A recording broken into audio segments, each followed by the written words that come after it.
사랑의 하나님, 오늘도 우리에게 새로운 날을 허락해 주시고 또 하나님 앞에 나와 기도하며 시작하게 하시니 감사합니다. 하나님, 우리 빛과 소금 교회가 마음을 같이 하는 교회가 되기를 원합니다. 오직 하나님을 바라보며 서로를 용납하는 마음을 합하게 하는 교회가 되게 하시고 또 하나된 마음으로 기도에 힘쓰는 교회 되게 하여 주옵소서. 그렇게 기도를 통해 우리 교회가 있는 퇴계원 지역을 새롭게 하고 또 주님께서 기뻐하시는 교회가 되게 하여 주옵소서. 사랑 많으신 예수님의 이름으로 기도합니다. 아멘. 찬송가 361장 함께 찬양하시겠습니다.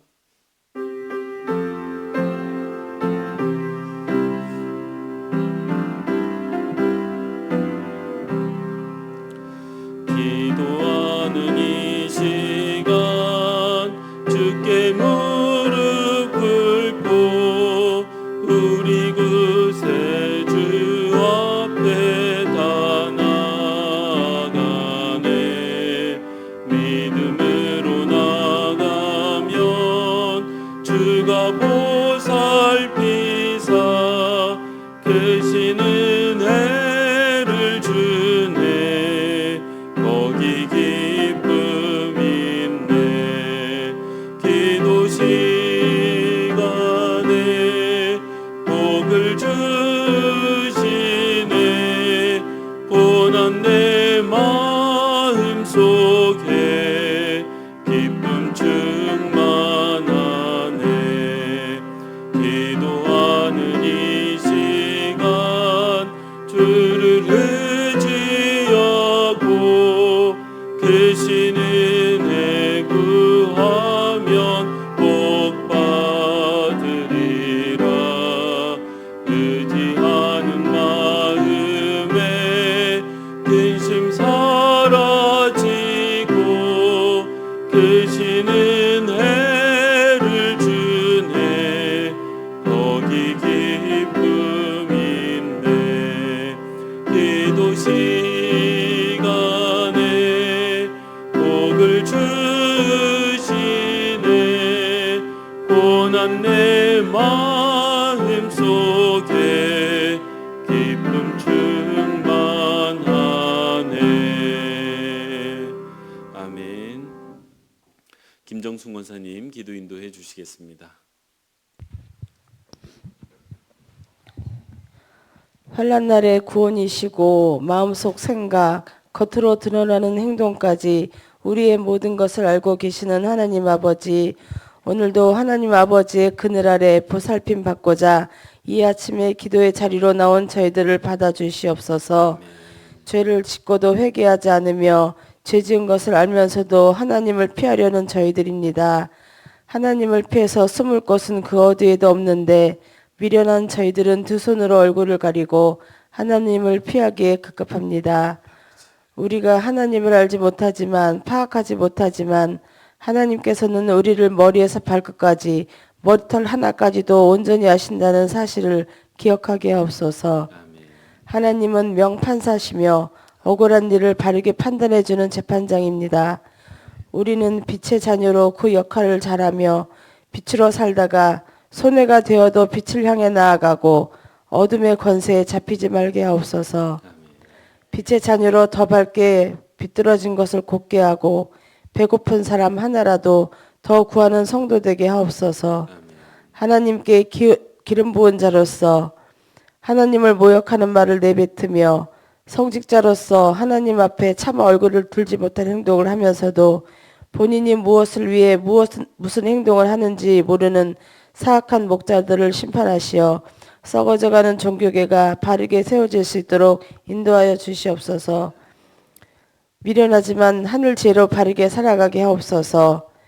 죄악 덩어리인 우리들을 구원하시기 위해 보내신 독생자 예수님을 이 땅에 보내주신 아버지의 크신 사랑을 깨달아 저희들의 마음가짐이 사랑이 넘치고 하나님 은혜의 헌신으로 보답하게 하시고 사랑받은 만큼 사랑을 주는 성도 되게 하옵소서. 담임 목사님의 사역에 합당한 은혜와 축복 내려 주실 줄 믿습니다. 사역하시는 동안 하나님 앞에 거룩한 종으로 많은 이들의 기억 속에 남을 수 있는 목자 되게 하옵소서. 병상의 환우들, 고통당하는 사람들, 진학과 취업 때문에 고민하는 자녀들, 하나님과 소통하며 모든 것이 해결되게 하옵소서. 아멘. 예수님 한 분이면 모든 것이 해결되고, 예수님 한 분이면 원수도 사랑할 수 있고, 예수님 한 분이면 원망도 미움도 갈등도 고난도 다 해결될 것입니다. 예수님처럼 순종하고 섬기며 나누는 성도 되게 하옵소서. 어두운 세상에 빛으로 오실 예수님의 이름으로 감사하며 기도하옵나이다. 아멘. 오늘 함께 살필 하나님의 말씀은 사도행전 1장 12절에서 26절의 말씀입니다. 한 절씩 교독하시고 마지막 절은 합독하겠습니다.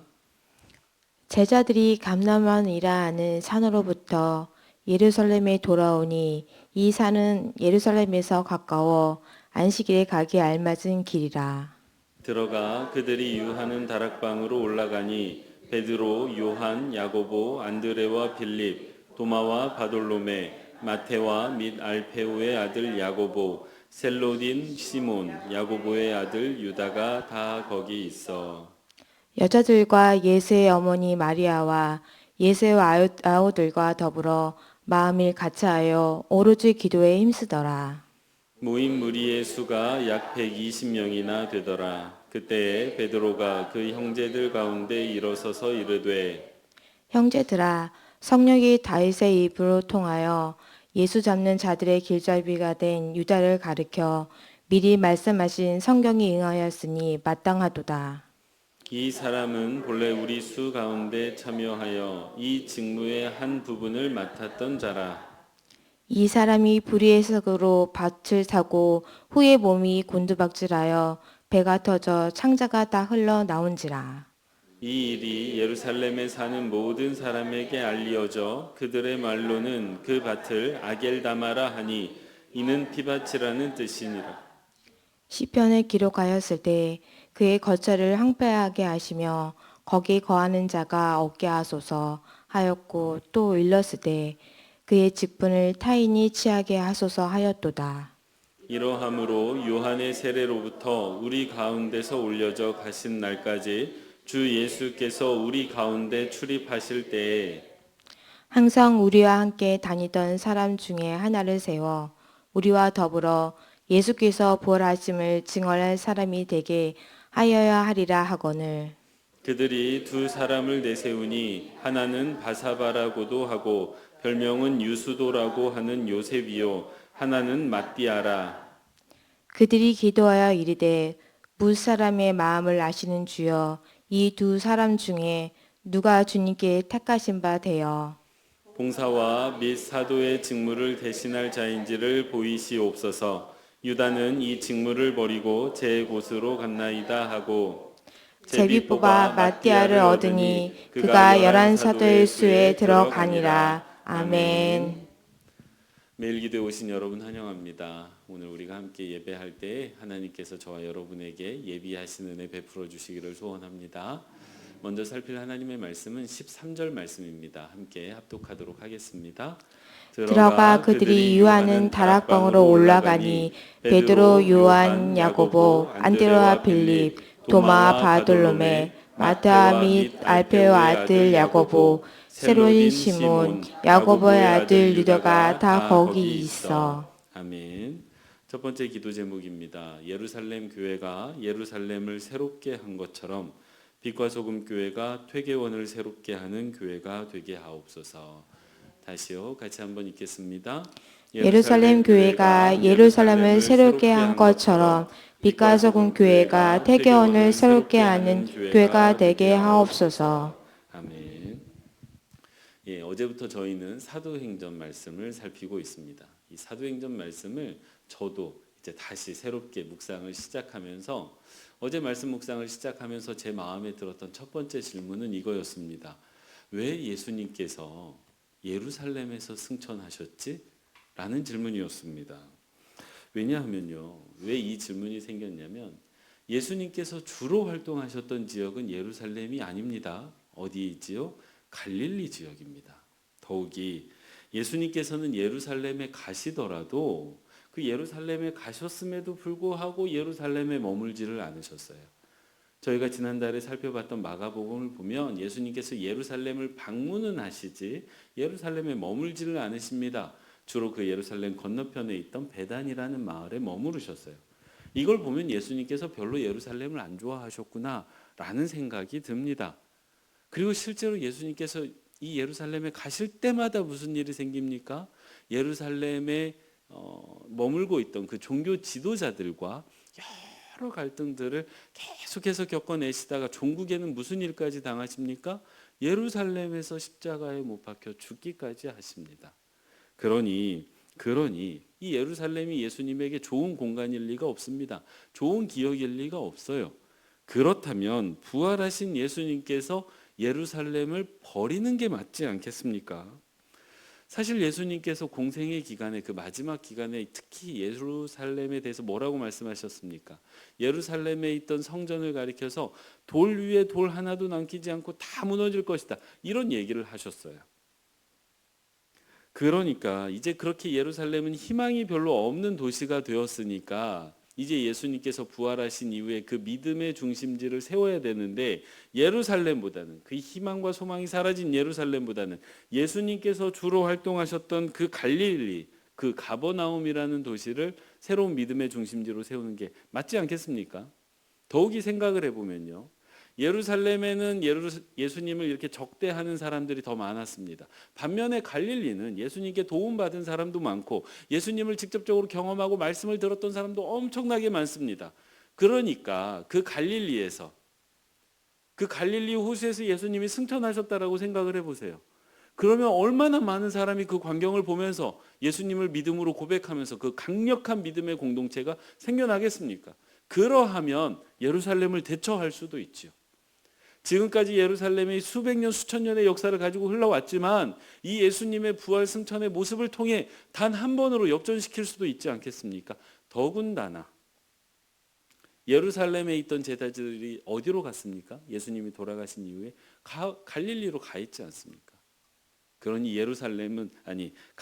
그 갈릴리는 여러모로 생각했을 때 예루살렘보다 더 나은 지역이었습니다. 그런데 우리가 잘 아는 것처럼 예수님은 그렇게 하지 않으셨고요.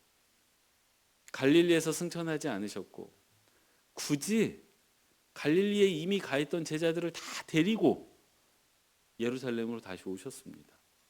여러분 40일밖에 없으셨어요. 예수님이 그 부활하신 이후에 40일밖에 지상에 있지를 않으셨는데 그러니까 하루하루가 얼마나 소중합니까? 근데 갈릴리에서 예루살렘까지 오려면요 여러분 걸어서 일주일 이상 걸립니다. 그 시간을 허비해야 되잖아요. 근데 예수님은 굳이 그 제자들을 또 데리고 예루살렘까지 걸어오셨습니다. 그리고 예루살렘에서 승천하시고 제자들에게 또 무슨 말씀을 남기셨냐면 니들 갈릴리로 돌아가지 말고 예루살렘에 머물라는 말씀을 하세요. 성령을 기다리라. 예루살렘이 단순히 머물라는 게 아닙니다. 이 갈릴리로 돌아가지 말라는 말씀이에요. 그렇게 말씀을 하셨습니다.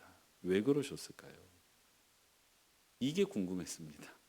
근데 이 질문이 제 안에 생겼을 때 제가 뭐라고 스스로에게 말했냐면 또 엉뚱한 거 질문한다. 또 엉뚱한 거 궁금해한다. 그러면서 이거 묵상한다고 내가 알겠어? 이걸 내가 어떻게 알아? 예수님이 왜 갈릴리가 아니라 예루살렘에서 승천하셨는지 이게 생각하고 묵상한다고 알 일이냐? 성경에 아무런 근거도 없는데 그래서 그냥 접었습니다. 근데 오늘 예배를 준비하면서 12절 이하 말씀을 묵상하는데 깨달음이 있었어요. 아, 이래서 예수님께서 갈릴리가 아니라 예루살렘에서 승천하셨구나.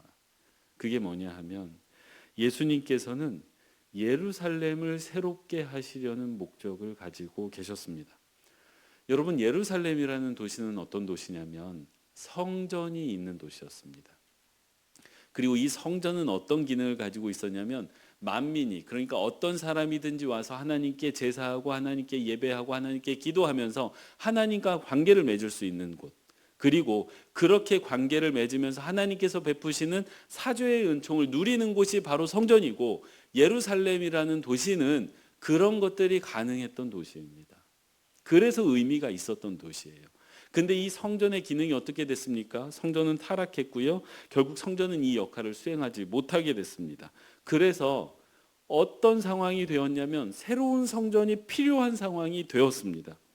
사실 예수님께서는 이 예루살렘에 있던 성전을 고쳐 써보려고 애를 쓰셨어요. 성전도 정화해보고 거기에 있는 종교 지도자들과 수많은 논쟁을 벌여왔습니다. 하지만 성전을 다시 새롭게 하는 걸, 그러니까 성전을 고쳐서 쓰는 것을 주님은 실패하셨어요. 그래서 주님은 결정을 하십니다. 자신이 십자가에 못 박혀 돌아가심으로 말미암아 그리고 부활하심으로 말미암아 새로운 성전을 세우겠다고 결정하신 거예요. 그리고 새로운 성전을 세우고 계십니다. 이 새로운 성전은요, 정말로 만민이 믿음을 가진 어떤 이라도 와서 기도할 수 있는 성전이 되었고, 그렇게 하면서 주님을 통해서 베푸시는 그 구원의 은총을 누릴 수 있는 곳이 되었습니다. 그게 어디입니까? 교회입니다.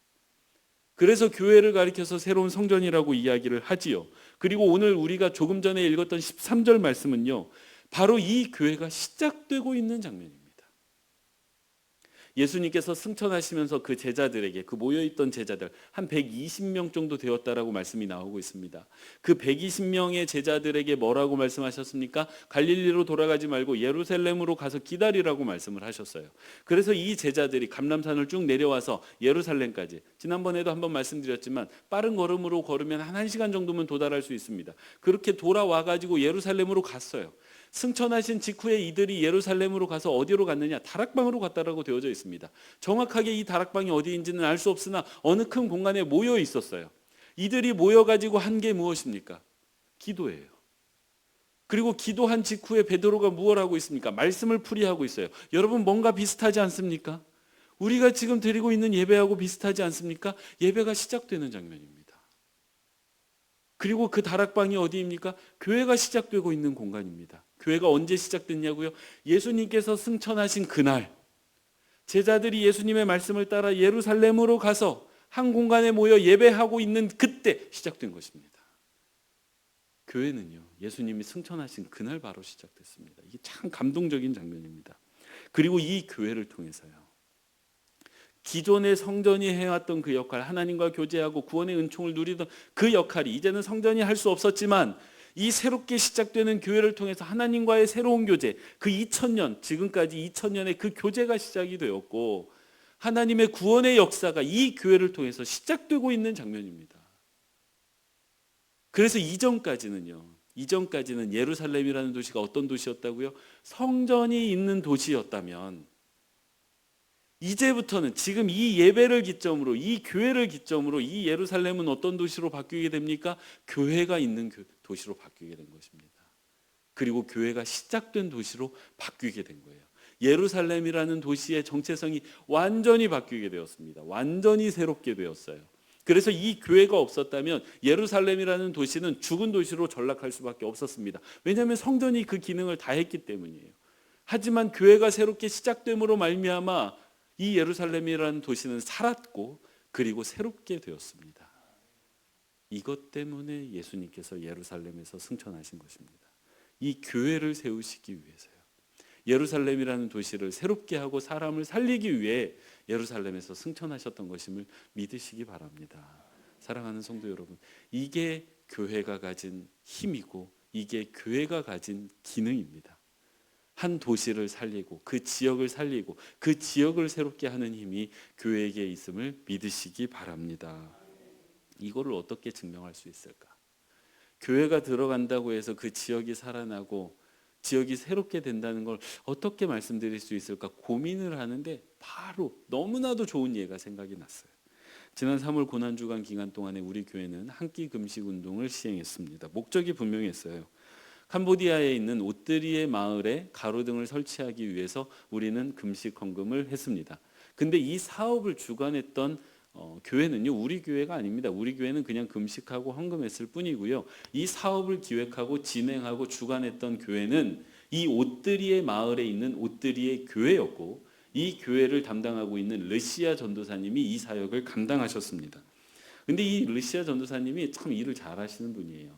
그 영상도 찍어 보내셨고 지금 상태가 어떤지, 그리고 저희가 헌금을 바로 보냈더니 지체하지 않고 그 헌금을 가지고 가로등을 다 세우시고 그 사진도 보내주셨잖아요. 그리고 이번에 빛과 소금지에 이런 글을 보내오셨어요. 이번에 빛과 소금 교회에서 후원한 마을 가로등 사역이 마을 주민들 사이에서 큰 반향을 일으켰습니다. 가로등이 없는 곳에 가로등은 꼭 필요한 것이었고, 이 사역을 통해 옷드리의 마을 주민들은 교회가 지역사회에 대한 관심과 봉사를 실천하고 있다는 것을 인식하게 되었고, 가로등 설치로 인해 마을의 안정성이 향상되었을 뿐만 아니라 이를 통해 교회와 지역 주민들 간의 연결고리가 더욱 강하게 되었습니다. 다시 한번 감사를 드립니다. 여러분, 옷드리의 마을에 교회가 들어섰습니다. 그리고 하나님께서는 이 교회를 통해 이 마을을 새롭게 하고 계심을 믿으시기 바랍니다.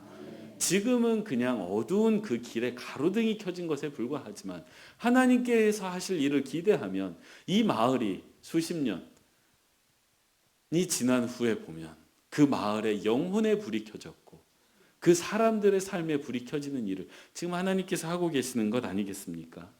교회가 이 땅에 존재해야 하는 이유가 여기에 있음을 믿으시기 바랍니다. 사랑하는 성도 여러분, 주님은요, 예수님께서는 예루살렘이라는 도시를 포기하지 않으셨어요. 성전은 포기했을지언정 예루살렘은 포기하지 않으셨습니다. 그래서 거기에서 승천하시고 거기에서 교회를 세우셨습니다. 그리고 주님께서는 옷드리의 마을을 사랑하셔서 그곳에 옷드리의 교회를 세우셨습니다. 그리고 주님께서는 퇴계원 지역을 사랑하셔서 우리 빛과 소금 교회를 세우셨음을 믿으시기 바랍니다. 그리고 주님께서는 이 빛과 소금 교회를 통해서 이 지역을 새롭게 하고 계십니다. 그것이 우리 교회의 사명이고 이 지역에 있는 우리 모든 교회들의 사명인 것을 꼭 기억하시기 바랍니다. 바라기는 이 사명을 인지하시고 그 사역에 우리가 마음을 합하는 교회가 되기를 소원합니다. 그리고 또 이 새롭게 하는 교회가요, 새롭게 하는 은혜가 저와 여러분의 삶 가운데도 있었으면 좋겠습니다. 주님께서 예루살렘을 새롭게 하셨던 것처럼 육체의 병을 가지고 또 병마와 싸우고 계신 분이 계시다면 그 새롭게 하시는 은혜가 여러분의 몸을 건강케 하시기를 소원합니다. 또 마음이 좀 불편하고 힘든 분이 있다면 그 마음도 새롭게 해주시는 은혜가 있었으면 좋겠습니다. 또 아직 구원을 알지 못하는 가족, 또 내 주변에 사람이 있다면 그 영혼도 새롭게 하는 은혜가 저와 여러분에게 가득하시기를 바랍니다. 그렇다면 이 교회를 어떻게 세울 수 있을 것인가? 이 지역을 새롭게 하는 교회를 어떻게 세울 수 있을 것인가? 그게 오늘 본문에 가득 차 있습니다. 아주 간단하게 말씀을 드리면 오늘 14절 말씀을 보면, 조금 전에 13절 말씀을 읽었는데 14절 말씀을 보면 이 교회가 마음을 같이 해서 오로지 기도에 힘썼다라고 되어져 있습니다. 그리고 이 말씀 후반부에 가면 그 예수님을 버렸던 가룟 유다를 대신할 마띠아라는 사람을 세우고 있는 장면이 나오고 있습니다. 건강한 교회는 세 가지를 합니다. 첫째, 마음을 합하고요. 둘째, 기도에 힘쓰고요. 셋째, 사람을 세웁니다. 이 세 가지가 있으면 하나님의 뜻과 그 소명을 감당할 수 있는 교회가 되는데, 여러분, 그 마음을 같이 한다는 게요, 모든 사람이 마음이 하나가 된다는 걸 의미하지 않습니다. 서로 갈등 관계에 있었고 또 생각이 달랐던 사람들이 그리스도 안에서 서로를 용납한다는 것을 의미합니다. 오늘 본문이 그게 잘 보여주고 있어요. 오늘 그 120명이 모여서 기도하고 있죠. 거기에 있었던 사람들이 누굽니까? 예수님의 제자들과 예수님의 어머니와 예수님의 형제들이라고 되어져 있습니다. 근데 성경을 쭉 보면, 복음서를 보면 이 예수님의 제자 무리와 예수님의 가족 무리가 갈등을 일으키고 있다는 걸 알게 됩니다. 언제 알 수 있게 되냐면 예수님께서 한참 사역을 하고 계시는데 가족들이 찾아왔어요. 그래서 찾아왔다고 말하니까 예수님이 뭐라 하십니까? 누가 내 형제냐? 누가 내 어머니냐? 여기서 하나님의 뜻대로 행하는 자가 내 어머니요 내 형제라고 말하고 있습니다. 이런 것들을 통해서 볼 때, 그리고 예수님의 그 가족들이 예수님이 미쳤다라고 생각하는 부분도 있었습니다. 갈등을 일으켰던 두 부류예요. 근데 예수 그리스도의 십자가 안에서 하나가 됩니다. 예수 그리스도가 십자가에 못 박히셨을 때 예수님의 어머니를 누구에게 맡기죠? 제자에게 맡겨요. 여기에서 육체적인 가족과 믿음의 가족이 갈등하던 이 상황이 하나가 되기 시작합니다. 그리고 부활의 그 은총 안에서, 그리고 승천 안에서, 그리고 교회 안에서 이 갈등을 일으키던 두 집단이 하나가 되고 있어요. 마음을 하나한다는 것은 이 의미입니다. 우리가 한 교회 안에서 살아가다 보면 여러 가지 갈등도 겪고 여러 가지 어려움도 겪습니다. 그거를 넘어서는 교회예요. 기도에 힘쓴다는 건 무엇입니까? 내 힘으로 안 된다는 거예요. 주님이 보내주시는 성령님을 받아야 내가 이 일을 감당할 수 있다는 고백입니다. 사람을 세운다는 건 무엇입니까? 하나님께서 주시는 능력으로 이 일을 하지만, 그래서 주권이 하나님께 있지만 이 일을 실질적으로 감당하는 건 누구라는 의미입니까? 우리라는 의미예요. 이 세 가지가 있는 교회가 하나님의 일을 감당하는 교회입니다.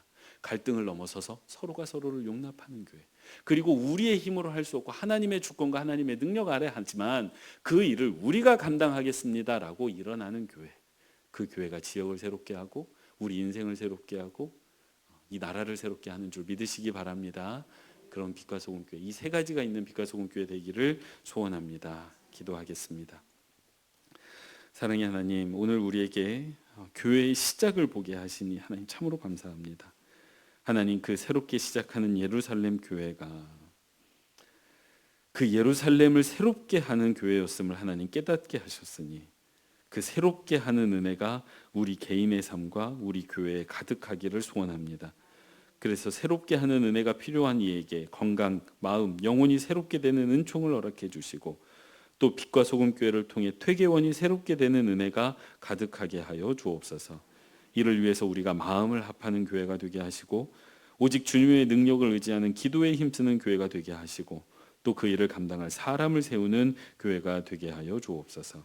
하나님, 특별히 오늘 옷들이의 마을을 위해서 기도하고 또 옷들이의 교회를 위해서 기도합니다. 하나님께서 그 마을을 사랑하셔서 그 교회를 세우셨으니 앞으로도 그 교회를 통해서 큰 역사를 이루셔서 그 마을이 새롭게 되고 그 마을에 살아가는 영혼들이 새롭게 되는 놀라운 은혜가 가득하게 하여 주옵소서. 그곳에서 사역하시는 러시아 전도사님 또 박지흠 선교사님을 기억하여 주셔서 영육간의 강건함으로 선하게 협력하는 우리 전도사님 또 사역 선교사님 되실 수 있도록 역사하여 주옵소서. 하나님, 이 시간 하나님의 백성들이 기도의 제목들을 가지고 나왔습니다. 하나님 들어주시고 또 응답해 주시기를 원하오며 사랑 많으신 예수님의 이름으로 기도합니다. 아멘.